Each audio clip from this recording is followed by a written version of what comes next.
روژار باش گهدار و تماشاوانین بویر اف ام خلک کنوش برنامه به وجای کوچ برکی آنگو مسیرت مختلف دوی برنامه ده ام بحثا سرپیهاتی چیروکا کوچ برکی سرکفتی دکن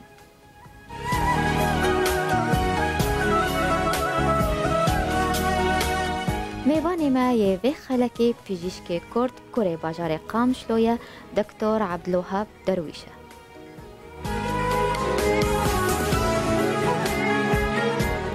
دما خوش به دکتر عبدالوهاب تو بخیر هاتیه برنامه ما گلک سپاس لابو حرمت بو جنابتا و تماشاوانی هیجا سپاس 37 سال هون کوچ برن ام هنکی لسر جیانوال ولات باخفن و بحثا تشتی هری گرنگ بکن زاروکتی خورتانی خوندن و بیرانی بله گلک سپاس بشوكانيا أخوة وك حمو خورتكي كرد لقامش للحارة غربي بوم صالح حشتي وسيسيا أز دركتم وشاغي سوفيت بو أز حشتي سوسيا دركتم أز هاتم سوفيت في درج بو خاطري خوندني سالكي أزمام زمان درخيز زمان و 6 سالا بيشتي وينا مخندنا أخوة تمام كر تختوريا عام مخند 6 سالا بێگومان لێ دەرێ وەک کوردێکی وەلاتپارێز دوی وەختی دێ وەختی سۆڤیاتا بەرێ نەوەکە ئانایی یعنی هەر یەک گاوا گۆگدەهات لێ دەرێ دەخست شاغی خۆ دەرێ خوندنا خۆ سەرفرازی دەرباز کرد بەگەڕێ ببێ تەختۆرە کادرێکش بۆ خاطرێ ئاریکاریا ملەتی خۆ بەڵێ دکتۆر لێ متخواست بەحسە ژیانە خۆی وڵات لە قامشلۆ بکە بريسي وحف صالان چتي بيراتا جقامشلو لقامش لي تي بيرا مي بيشتي مخندن بكالوريا علمي خلاص كير ويدري فريقي ما يفضلي هبون فريقي ما يفضلي ليس اس كيف ام قالك سبور ما سبوري دهات او عيداني روزي مشوار شي ذكر او كوملا هبون او روحي نتوي كرديات هبون طبعا جمالك فقير يعني بابي مبو ام ده شش براي مبون وبينش خشكي مبون يعني وك اي انسان كي كرد ولو هوالي قالك هبون سيو حفت سال مقالك بريا ولاد كريه بحسرت براستي قوك ازبقرم جوا سيو حفت سالي هاني قزنا شاش بم دجاري ازهاتم قامشلو او جيكي ظروفي مي نقاربهم ازداكا تاما وي وقت هاني هيكي بروبليمي باسبورتا هابون ام نقاربون حرتم دركتانا يعني دواري كردي دجي هيكي خبات ما خباتا ما هبو دقوت او كسي قوغن نرينك هبو نرينا كوينا هبو نوك نرينا بارتيا بعض بو دقوت ابايا انسانكي معناوينا اپوزيسيوني ديو او كاركي و هبو بله سیگو گزهاتم ویدری خوشکاستلام خوندنا مبری هر تشتی بو وقت مگود پارالل نجی که الویدری کاری کردیتی ما تقصیر نکر یعنی تی بیرامه الویدری مفریقات فوتبال جاردی مچیکر منابع کربو فریقا کردستان او الویدری چمپیونات چه بون ام درجه ددوا الویدری درکتن فرقاکی رقصی مل الویدری چه کربو يعني حتى في درجه كشكي كردا لفيدر الأوكرانيا تنبون قافز هاتم باجاري كيف أو بايتخت أوكرانيا أمسي خورتي كردا تني الفيدري هبون قمات المتختور بلي دكتور أمي بحث بكن ليت خوازم تلسر دسبيكا خو دمات تشو أوكرانيا چه زحمتي هاتن بيشاتا وكي آلي كاريا تكر قدي قابا هاتم اوكرانيا از ند وقت خوندني هاتم الشغلي سي 4 مها از درنگ مام وش اگه سوفيت بوجي كي سيستم وانا براستي پر زحمتو اگر تخوندنا خوند امتحانات خوتند وفحصك اشترشكن تبقى مالي وجات تبقى مالي او خلك وان دراجي وحمو ومرو بها تكين وبلاي فلانكش شوي دري تري خوندنا خونات وافقريا في دري إيجاب شب وروب راستي مكربو شخر كارك يعني دفبي أم خوندنا خوا درباز بكن زمان پر زحمت بود يعني قاباقو أم چون ويدري خورت مورتي بيشام بري ويناب 6 ماه هاتبون راشتبون كتابي واباربون دخوندن دشون ودهاتن يعني جارنا جي كلا قريد كالقرقا مروديا وامهاتن دي دريتش واسبه وفحصاج مرشيكن ومفحصي خونكارن در خمبراستي ام قالكي دي ترسان بس وك انسانكي كرد ولو ازو هافالي خو امهاتن مخستو جعبي خد مقوتو او كسي قوم هاتن دي دري او كسي قمشان دي دفي ام يعني تعبا ما العرضين كبر وما خدها براسي ما امتحاناتي خدر خستن برنجي سرفرازي وجوان خورتي قبالي ما بشش ما هاتبون مجواجي شي ترفع سي خدان باشا وبشي بسبوريان خوشين جنان بجارد قالوا داخوازا وبويان وصا هات بيشياوا انا قاباغوغ از هاتم في دري قاباغوغ مخندن خلاص مرو دست خندني دكي خندنا طب عام 6 سالن وجو حمل اختصاصات تدخلين شعفا و زكما كيشي و سريا و جلدية حرتش او بشتي صالة شارام خلاص كر بينجا اجا از شو مناوبه شانسي مقالك باش بالويتري تختوري باش ابو حرتش ديقو از خندنا خد باشم از درم مناوبه حرتش ايجاد دامز قو كاتب دستي خو ايجاشي كيف مجوير اختصاصي هاني هات بشتي قوق من 6 سال خلاص كرن رابو من ماجستير ايجاد تشيكر ماجستير جيمتي تشيكر 3 سال تشيبو سالا نوت وددوا ايجا من ماجستير ودري خلاص كر طبعا باشا دكتور عبد الوهاب بلي فرموك متخوجي كي هنكي قابا هنا اسخندفان بومش يقولوا تشتن مرد رباز بول دي درجة دي فريقي فضولي ما تشي ذكرن مرقصات تشي ذكرن الفيدري امو كرد ام قال لك يجي خورتي ما كردي ما دهاتن حتى الفيدري هنجي مع علاقات تشي وزارتها بلند او كاينا خود دهاتن الفيدري قال لك اختصاصي خورتا الفيدري ما هارتن حتى الفيدري ما اليا كاريا اريكاريا خورتا بدهي منحى بلاش من كردال فيدري شيكرن دهات الفيدري خوندن يعني ما خستبو سري خده الفيدري ام وقت سفيري كردان الفيدري شي ببي كاري كاري هبد في ام بكم بلي في كاري هاني براسي مكاري خو دا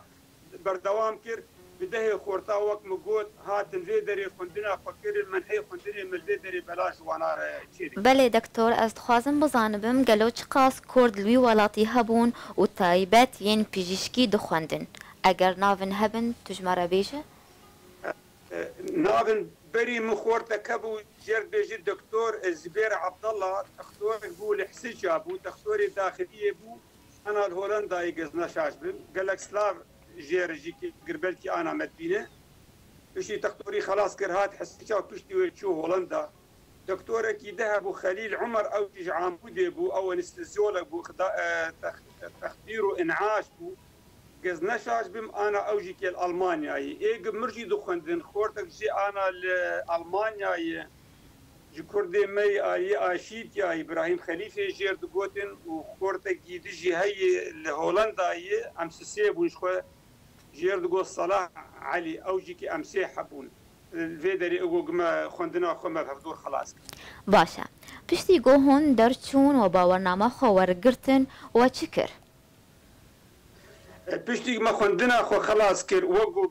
اشترى قوت بشتي جو ماجستير جي بلي بشتي ماجستير و دكتوراه بشتي ماجستير جي كي از ايجا لكافدرا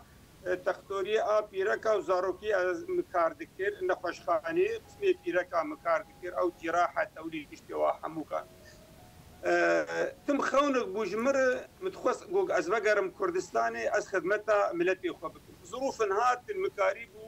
مقازنش كر مشادا دكتوراه شكر شادا دكتوراه كي سال 2004 مدس بيكر تفكر سال 2008 2000 ونهاد في 3 سالات 4 سالات بدري دكتوراه خلاص دكتوراه خلاص كر دكتوراه كي قوم خلاص كر تيما ويناجي كي برنجي كي ولو او دوخت كي ده هجرتي بيرا وجي وتماشماني هجاج كي صالح حشتي وششاد قفا بوكل دري تشيرنوبل تشيبو او مفاعل نووي بلي يقول اوكرانيا تشيبون فكرة كانت سري من مجوزي أطروحاك يقولوا بقدمين مكابنرم سبا الولات ما تشمشتن شي ببن يعني تيما من نافي وينا أو كثيرا نجيبوا بسكوريا نخوشينا بيركا وزاروكا دجواني آمال زاروكا قابا قو قتشي دبي كت تأثيرا وينا الغدا درقي دبي قابا قو قزاروك حمل بون وشي دبي إجاروي داري قلق تشتاني تشي دبي واري از ناخوازم ویواری هانی ده ایرو برنامج ما نأفتشتی هانی بلکه انشاءالله روکیش روزاگو گم وگرن ولا تشتکی و مرو قریب و تختوری می جوان لوی دری کاری بله دکتور فرتی که از خوازم بیجم حکومت هریمی کردستان عقدک مرچی کرن از حکومت زانکوی کبو جير دقوتن زانكوا هولير كردستان متشول ويدري درجي كيدان تختور ما تختورة از قلكي مؤتمرات حاضر بو مجدر دكتور عبد الوهاب امي بحثا مؤتمرات بكن ليتخوازن بزانبن نخوشين جنان لوي ولاتي لاوكرانيا وك نخوشين جنانيين روش هلاتا نافين ديه يان جداهدنا برا حردوكا دهيه نزانم بلكي از تشنا بيجم جبر نزانم حتى كيجا درجه مثلا انا اللي جنبه متختوري دروجافان نكري نزانم قاوا مثلا قاوا قتيرك الحمل دب مثلا سيمه عول قاوا حمل دب حرجاري درجه متختوري خو فحصي خود ضغط خود قري حرتشتي خو يعني كنترولا وينا هياتني لفيدري بيرك قاوا مجرد قاوا قتنار حمل بويه هر مثلا بيرك وتختورك وينا خاصي وتختور جير بيج فلان وقت تبي فحصي خو بد النهمها حملي وينا حر جاري در فحص فحوصات فحوصات خود وتم بن كنترولا تختور دي نزانم لجنب بكيجا شكلي النزانم وزنكارم تحكم يجسر بكمشبر وقت مقوت متختوري لروجاوان نكري ونزانم ازقلكي بهبي ميغو روكيج روجا ازبي مويدري تشتكي اسكاربم اري كاريا ملتي خلوي دريب بله دكتور امي بين لسر قناخ قدن قناخ ماموستاتياتا لزاننگها اوكراني چاوايه انها زانكوي كي هي جرد بيجن زانكوا كيف يا تختوريه ويدري از مستشاري وكليمه بانجليزي جرد بيجن كيف ميديكال يونيفرسيتي بعربي بيجن جامعه كيف الطبيه ويدري از مستشاري عميدي فيزان كويمي از برپرسياري وان خوندوانا ما او جوج اسيا وافريقيا جوجتين فيدري دخينن خوندن الفيزان كوا هني بزماني اوكرايني جي هي وبزماني انجليزي جي هي او كس اجابه جوج فيرب مثلا زانو بزماني انجليزي نحو جي سالكي زمان بخوني ويكسر كارب مثلا بي وتيكا بكورسي اكيد ويخندنا خوا بيبك ليدري لزانكوي سي فاكولتي دنا تختوريا جنرال ميديسينا هي تختوريا عام هي بلي تختوريا درانا هي وفارماسي هي صيدلي هي تختوريا عام 6 سالات دخوينن تختوري درانا 5 سالات دخوينن اي فارماسي صيدلي جيكي او جيلوي دري 5 سالات دخوينن بلي دكتور دوان سالين دريجين بيجشكيه دا قلوواهين لكولين مزن چيكرنن يان آلوزين نخوشين جنان وناس كرنا وتبو حسين مزن وچيكرنا بلي الفيدري براستي وقت مشترقو قاواقو اف تشرنوبل اف حادثة مفاعل نووي تشيمو هنك نخوشن اوراما اوران خبيز دركتن تفهم كير نوع سرطان دركتن يعني حتى زحمت والفيدري يعني عولا وينا قابا قوق اف تشتين شيبون بسالة كيف 2 سالة 6 سالة اجا دورا خليس اف مفاعلي هاني نووي لسر بيركي ولسر حتى زاروكي بتوشك جيكي بس الفيدري احتياطاتي خود استندن حد جاري دشون فحوصات ما فحوصات خود تيدي بنت وقتي هنا حالي جنين دبون زاروك بو خاطري مستقبل دقابة اف زاروكي هاني شيبي في بروبليمي هانيتي انحرافات ما انحرافات الشوهات زاروكا تشينه باشا دكتور عبد الوهاب امينا بركه كورت بستين وبقرن برسيخو فرمو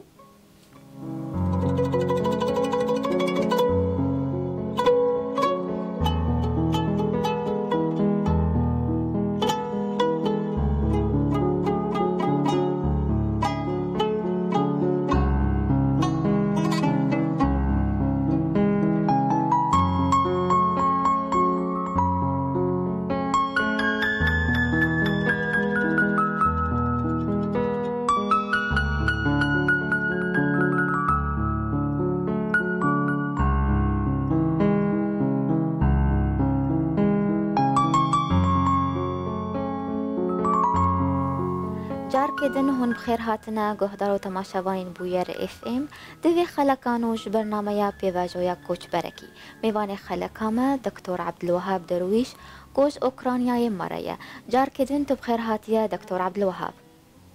قالك سباس سلام وحرمت سپاس دکتور امی بحثا پشدار بونا و لکنگرین نافدار ین نخوشین جنان بکن و رولا و دوان کنگران ده بله از کنگره گوگل اوکرانیا چه بونی گلک هندری اوکرانیا ده اول باجار اوکرانیا از گلک جاری در کتم کنگره در کتم سعودیه عربستان روی دری موقعی از در کتم دبی روی دری از کنگره حاضر بومه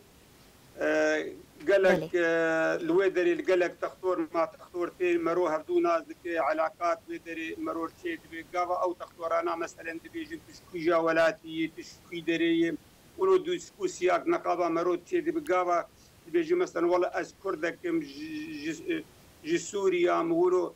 شاوا مثلا تهاتي ويدري تشاوا شيء يعني الويدري تختور مرو هردو ناس ديك الويدري حريق وجا علاقات شيء بين مرو او قال جوان تختوره هاتن في دري بوني ميفان للجماع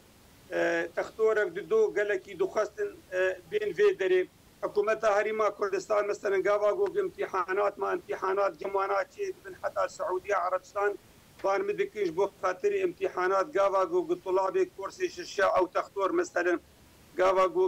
بخواز الماجستير تشنا بستينين وقت لويدري لجناكي كميسياكي شيدكن اجيد نافوان هادمي قابا قدرن او خورتانا مثلا بخوازن خوندني الخوي بلين قابا درباز بكم بله اشتكي ديجي لويدري از بيجم جبو خاطري تماشواني حجاجي لويدري دعولا وينادك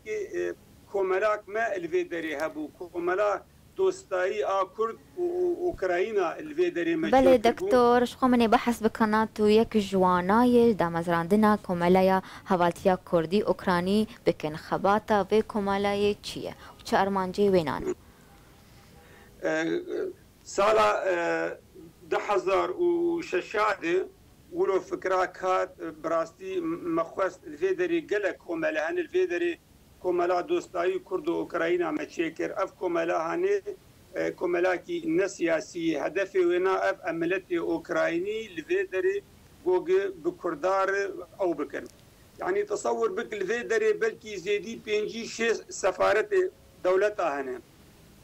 كيجا دولتها مثلا الفيدري الاوكرانيا مثلا قافا جوج ججني واي نتوي قافا جوج احتفالي مثلا في ذيك نعمار جمرتي او جيكي وقت سفيركي كردا وقت دولتك كردي او جيكي نامتي ام جيكي درن حمد كفن نابوان سفيري وان دولتي هاني ام جيكي مثلا حاضر دبن او زانم بي رسمي زانم بي كرد لبيدري هاني كرد انسان ناجح كرد خو اثبات كرني جبري دجيكي وحتى ايرو ملتي اوكرايني لبيدري قلقي فهم كرن استمعتا كردار فيدري براستي قلقي فاقش يعني حتى خندوان بنجيكي او كسي جوج بيزنس جيتين يعني كرد براستي الفيدري اسكارم بيج مميزن يعني نزانم بلكي هندي ايش قال باشا دكتور اما في برسيجي بكن دا الوزيا سوري دا وبالتايبات تشتلو روج آوا قومي قالوا واتشالي كاري كر تزاني الفيدري يعني بلكي وقت قلت سيو حف سالمه مثلا الفيدري جروجا عولت حتى انا علاقات ما وهندر كم بهفدوف قريداي يعني شل الولاد شي دبي الفيدري تاثيره خو قالكي دليز براستي يعني كارما الفيدري وقت مشتركوا ام وقت تختور وقت الفيدري خورت نيفيسكار بين الأونيفرسيتات الفيدري دخينين أو دكن شيء حادثة تشت الولاد شيء بين الفيدري أمبيراد بين يعني إجبو خاطري مثلا أبقلك يدور نرن تيجا عيدا نيروزي شيء بحرسال عيدا نيروزي معيدا نيروزي مثلا أمي شيء قابا جو حلبشة قابا شيء بو الفيدري يعني تشتن قلك مزن كرن بله لي برسامن وقتی وانت گاوا آلی گو کاریه مثلا وانت آلی کاری تشینن روج آوا؟ حتى انا اريكاريا مادي براستي منشاندي ومتخزفي تشاني جي ازبيجم نزيك ندور الفيدري تختور ام تليفونا هبدو كرو ام بهبدور ولور ونشتن لجمع تختور كي دكتور عارف اوديساي او انسان كي تختور بزنسمان كي باش مازن كلينيكي دويويها بلكي حفتي كاس بيرسونال اوكرايني الجموينا موظفي وينا هني ام بهيفين انا ولو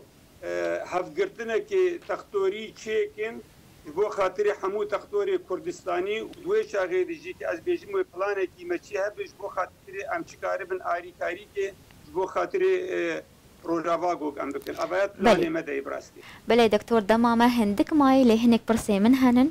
رولا ورولك وهي دقاسنا السياسي ده ام بحثا و ميداني جي بكن ون چه بارتي دنن و چه ارمانجا و بارتيه از خورد کی کردستانیم سر بخو معنا از دنرم ایرو لروج آوا گاون گلکی مزن هاتن پیک آنین و آریکاریا و شورش هانه ببه افتشتی ایرو گو گکتی دست مده دوی ام قزنج بکن يعني إيروج بو خاطري كردستان بو خاطري روج آوا همه هبون و نبونه بله هیویام او پارتیه روج آوا همو کاده همه خلافات خوی شخصی تشت خو همو کادین آلی کی و بهدور کار بکن يعني او بانكرنا بريز جنرال مظلوم كوباني از تقدير مجير هي وافغاوي سياسي ابي انا جوج بيش درن از دخوازم براستي قال كي جيكي بقراني بيدرن يعني دكتور شروط ما شروطها كسر شدور دانين يعني امريكي وفرنسي هاتن تق للدريه ودخن دكتور ليبر سامن دبيجن تو اندامك بارتيك اوكرانية قالوا وخواه البجار تبوش بو برلمان اوكراني بله بله از پارتیکی د پارتیا اوکراینی دم پارتیا نشتمانی اوکراینی سال 2006 از کاندیدات بوش بو خاطر برلمان اوکراینی سر نکتم از نبوم هندامي برلمان بجي سال 2017 حتى 2011 السكرتيري لجنة برلمان اوكراينا بولاتي روجهلاتا نافيده يعني لجنة برلماني اوكرايني حمد شوني برنجكي رسمي ازوك سكرتيري لجنة برلمان اوكرايني ام شوني السعودية عربستان شوني دبي شوني كويت شوني عراق شوني اردن شوني بلكي 12 دولة تبون السكرتيري فان باشا فاي هانيبو باشا دكتور خلاتين قو دكتور عبد الوهاب ورقرتنا حتى انها دواري تختوري دخلاتي من هنا ودواري برلمان دجيك هندامي برلمان الويدري سروكي برلمان جيكي تقدير لجمن او خلاتنا حمهن بداخل مكور ناني نب اسكارب من صورتك جاركي جواره بشينا باشا اجبو من بيتش بروجي انتهنا والله اجبو دمي بي مشوار قوت نزيك بلكي نزيك ان شاء الله افتختوري لاوكرانيا حمول حمو باجاره ام بهيفينك ام جيفينا كي مزنش خورا شيكن وام هفقرتنا كي تختوري كردستاني شيكن حمي بيتر بين سرهفدو جبو خاطري روكي جروجاوك انا تفرسك مفيد اري خاري كي مادي تشتكي دواري مديد دواري تختوري هنك دا كفن تشتكي واتشي براسيم ام دخازن اري كاريا ملتي خو فيرنجي هاني بكن باشا قالوا دبالا وتهيا هون سردانا روج آوا بكنو بروجي نواي بيجيشكي هنا بلي تشتكي برباش بو يعني هاجر انا براستي نقف مسألة كورونا ما كورونا بو بلانكي مهبو براستي وبلان هنا ان شاء الله ازنا خوازم انا تلفزيوني او بيجم برا بمين حتى جوج ازبي مدري ان شاء الله تشتن باش امي بكن جبو خاطري ماجيكي وجبو خاطري ملتي ما الويدري حموكا سر مستوى شاوا بلكي جبو خاطري الزان كوا جبو خاطري تشتن دي بلان هنا ازنا خوازم انا بيجم ازي بيتر في تشتي هاني تشتي غافا جوج ما كوملا خو سر هفدود اني او هفقرتنا تختوريا بلكي الويدري مرو تشتكي بكي بلكي جارك دي اسباب ميغاني ونزيك ندور تشتن ذهبن ازفكم بيتر از خويابكم بله اگر اون هاتن روش آوای کردستانی گلو پروژه نوای سیاسی جیوی هبن؟ از نزل نسياسة مدارم انا سياستي او ناكم پروژه می ایرو دروجا ایرو ده روجاوا ذهبون ونبوني دي اف ايرو خطا انا گوگتي مشاندن في مرو اريكاريا وينابكي هجر جوج هنكي حظي مروجي سرهاني هجر جينا دك يماتي هن تشتي هن في مرو اريكاريا في خطا هاني بك حتى مرو كاربي وينا بيتر بيش دي هره جبرت نزان قفتو جوه دجمن ايرو نرى حكومتها اكبي بشاوي نرى عالم حنوكتون هفدوده او سبت شبي بودسبت شبي او نابه ايرو غرق افتش هاني ناف كرداد نبي ايرو العرضيه تشتكي في مرو اريكاريا وينا افتشيغو قدسي مدش في اجدسي مرونر بله اجبو تواهي جوانين كرديين كوچ بردبن شيرتا دكتور عبد الوهاب درويش وانارا چيه؟ امز بيجم او كسيغو قدر كتيج ولا شتختورن شبنابرن الفيدري دفي او زانبغو او كردي ولاتي كردستان في سمعت تاوينا لكيدري بالجم المانيا بالجم فرنسا بالكيدري في مميز مش غيري خو انه از في دري كردم هاجر جوجو خندوان بدفي خندنا خد زيرك به هاجر بزنس مان بدفي كاري خد زيرك به برا نفسها خد ثقة وينا بوينا به ووق مشتركو حتى كارب الملتي خو ودي ذركبه كل مليون انسان نرى حتى انا في رجا هاني تفهمكر يعني برزحمته مرات شعبي مرود بانه ملتك هي ملتي هاني مستحق ومرو اريكارياوي نابراس بله بياما دكتور عبد الوهاب وقوتنك داويج بو قهدارو تماشوانين بو يرئفه قالك سلاف بو جنابته او روجافا وجملتي ما حموكا أصدق قازم بيجم إيرو كورونا فيروس هي از قالك سباسي وان تختوري مدكم لقور وامكانياتي واني هندقجيكي بو خبي باريزن وجبو خاطري ملتي مجيكي براستي حتى انا جيكي الفا دولتي جو بيشكتن او فاكسينانا او القاحات انا حتى انا نهت نوكياكرن حتى هم كاربن خبي باريزن وجاركي ديجي خبي باريزن قالك سباش بوتا وجبوتا ما شبانين هيجا قالك سباش بوتا دكتور عبد الوهاب قوتا دما خوا داما سركفتن جبوتا وجبو كاريتا وجيانك خوش جبوتا